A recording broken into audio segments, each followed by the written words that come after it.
welcome back to another episode of the Benchwarmers. We're back at the desk for another week to talk Barossa footy. I'm joined as always by Bainey. Brad, good to be back. Good to be back, Matt. A massive week in Barossa. It was full of upsets, rain, mud, everything in between. And the ladder, we were hoping it was starting to sort itself out by now, but it hasn't. It hasn't, and you talked about the rain.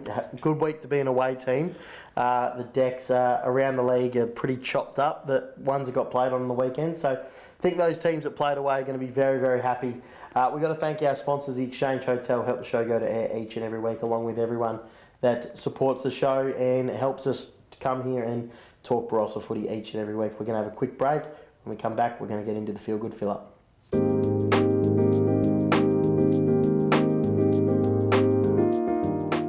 Yes, as we said at the top of the show, thank you to all our sponsors that help us go to air each and every week. We've got to thank Rejuvenate Sports and Remedial Therapy for assisting us with the Feel Good Fill Up this year. Get down, see Brad, and refer to us and get a 10% discount as well if you are looking for his needs. But take it away, Bainey. What do you got for us this week? Matt, you know I love my research and my data. Another thing I love is my role players in sport. Yeah. And thank God, Christine Bootner and a team of researchers out of the University of Basel, overseas, Chook, I think I got that right, have discovered a statistical link between college basketballers making free throws and being patted on the back. That's right, after sifting through 835 incidences of 2 free throws, it was proven that if you miss your first shot, so that's one of the worst moments in sport you could imagine, you miss your first shot, the amount of teammates that give you a high five or pat you on the back directly correlates with the chance of you making your next shot. And that, when I discovered this, Chook, I'm so glad data has finally proven this sort of thing, because every sports team, they've got their players that they're no good, they can't play, but they're in the team because they bring the vibes. And I'm going to put it out there to recruiters, and you're in that line of work as well, Chookie. The recruiters out there, I'm wondering in sport, have they got it all wrong? Have they been looking at the wrong stats? Because there should be more of these stats out there. And are we undervaluing the role player that gets around the teams and slaps them on the bum and pats them on the back? Because that's correlating with goals these days. It's undervalued. Every team needs its role players. You look at the Richmonds when they were successful, Geelong when they were successful, even Brisbane back in the day, Hawthorn. You have role players in that. I'm not sure it's up to recruiters to find the role players. They're going to find the best talent. For years, North Melbourne, for example, they took Will Phillips at pick 3 for his leadership capabilities, showing that off in the VFL, while Logan McDonald went at pick 4, showing it off in the best side in the comp. So I would have liked North Melbourne recruiters to pick Logan McDonald. I don't know, Chook, you're starting to bring down the feel-good fill-up here. All I'm saying is maybe we have been looking at the wrong stats all this time, and we're looking at the GPS data and the goals and all the bells and whistles, but we're not looking at the high fives and the bum taps enough. So, how many did you give over your career? Plenty, Chook. That's how I made a career for 15 years in the underage. Reserves captain essentials. Yeah. That is your number one role. Yeah. You're not going to quite play league footy, but you're a good bloke around. And there was a week I remember nearly getting dropped as the reserves captain, but there was an injury and I came straight back in because they knew they needed someone to tap them on the bum out there. So they thought they were low on bum taps for that week. Well done, Brad, and right you are as well. There's nothing better than someone that gets around the team. So good fill up. I like the research. We're getting to all weird and wacky places this year with the Feel Good Fill Up. So excited to see that. We're going to have a quick break. Thank our sponsors. Come back, talk BLG footy.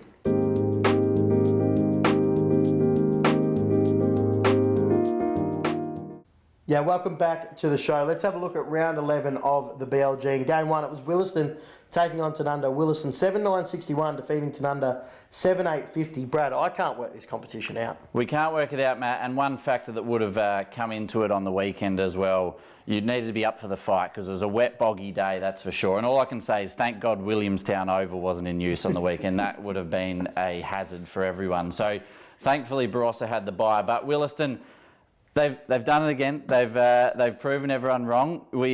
Few injuries are starting to pile up there. Some big injuries to some important players, and they've gone out and knocked off the top side. And we were talking about could they start to slip out of the 4 and lose contention. Now all of a sudden they're back in for a double chance contention. I think that puts them back up into 3rd spot and only a win off of top spot. So it's fantastic. So Child's best on ground for them, and Waldhooter 3 goals. You just get a feeling that was his sort of day. Wald Hooter there. For Tanunda, Guilfoy, best on ground. And Linky, 2 goals. So he was back in after a couple of weeks hiatus. I heard he was on a 6-week holiday. So he's cut that short, but it wasn't enough for Tanunda. But it was a close battle all day. Williston, 4 goals to 2 in the third quarter, breaking it open though. And that was just enough in the premiership quarter. Don't know where you're getting your Linky mail from, but you're due to get some new stuff there. Yeah. Good to see Shawnee Charles in the best for Williston. I think 42, 43 Shawnee might be now. Apologies if I've got that wrong. Massive. Maybe there was an overestimated of his age, but I think that's right. Apologies, Sean, if I have got that completely wrong. But you talked about, his sort of day. As you said, stats were against Williston in this one. A couple of injuries to key personnel.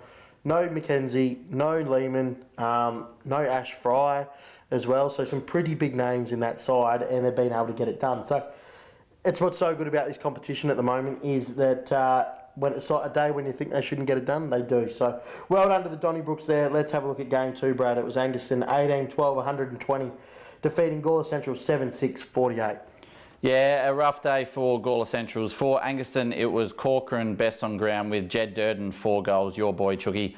Brad Mitchell best on ground for Gawler Centrals with Worst and Jenner 2 goals. Gawler Centrals, they matched them early. They were only a goal down at quarter time, 3 goals down at half time, but it was 7 goals to 1 Angaston running away with it in the last quarter. They were just too strong all day, too much class.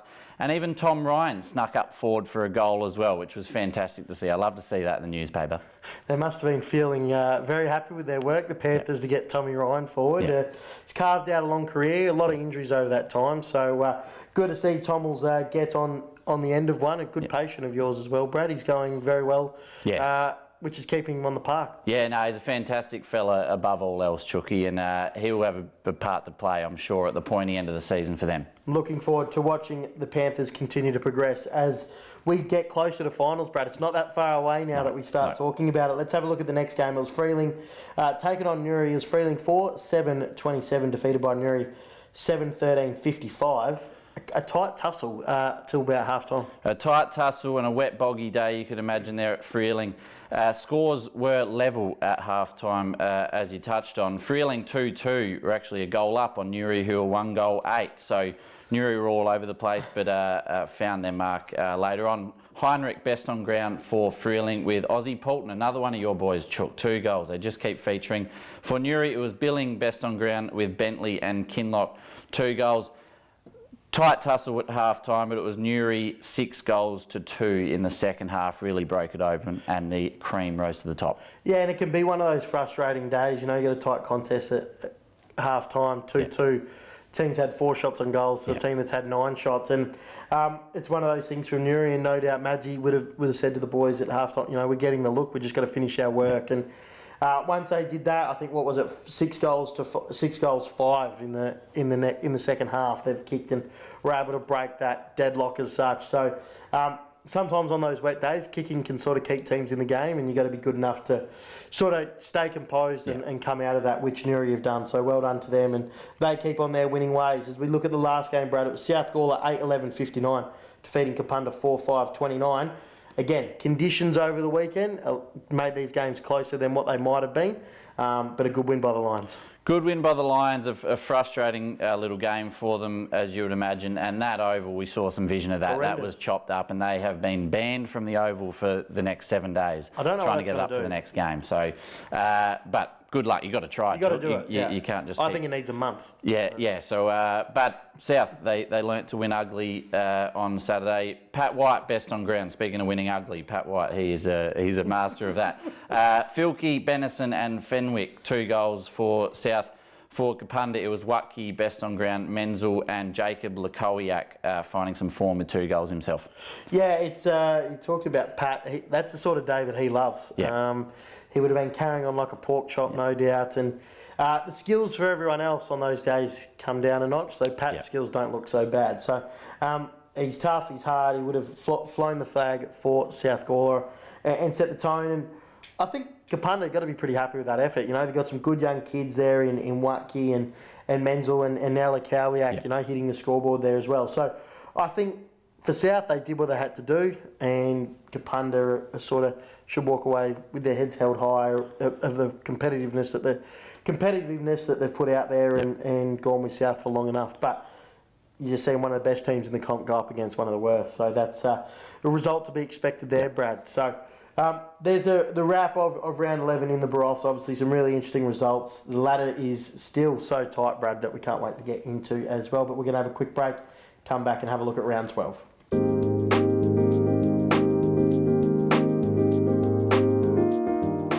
All right, Brad, talk to us. You love your numbers.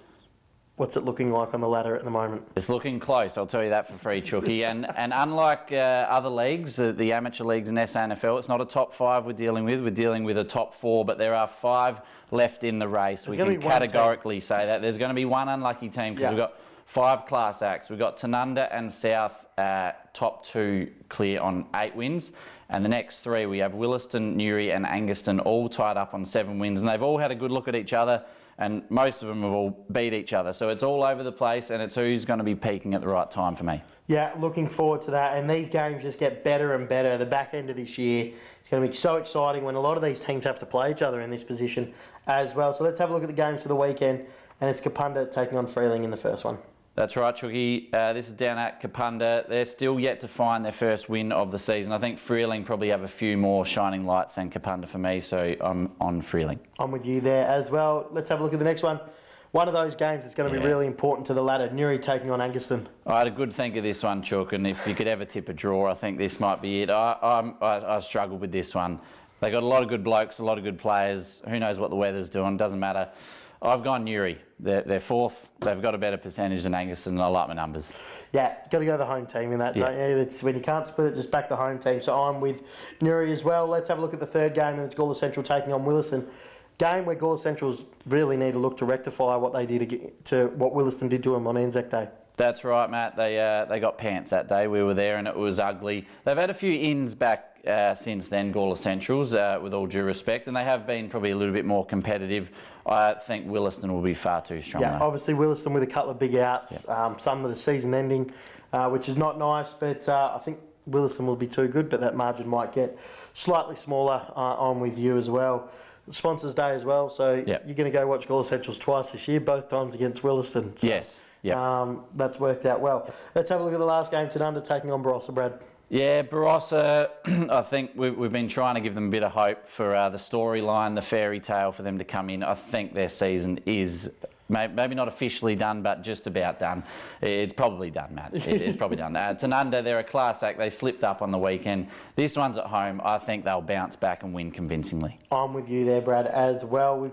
I think they're the best side in the comp at the moment, so you've got to back them in and know that they're going to bounce back from the weekend, as you said. Another big week of footy in the Barossa, some cracking games there. Make sure you get down and watch your local footy. We'll be back at the desk next week talking round 12 and then having a look at round 13 in the Barossa, which will be extremely exciting. We'll see you all then.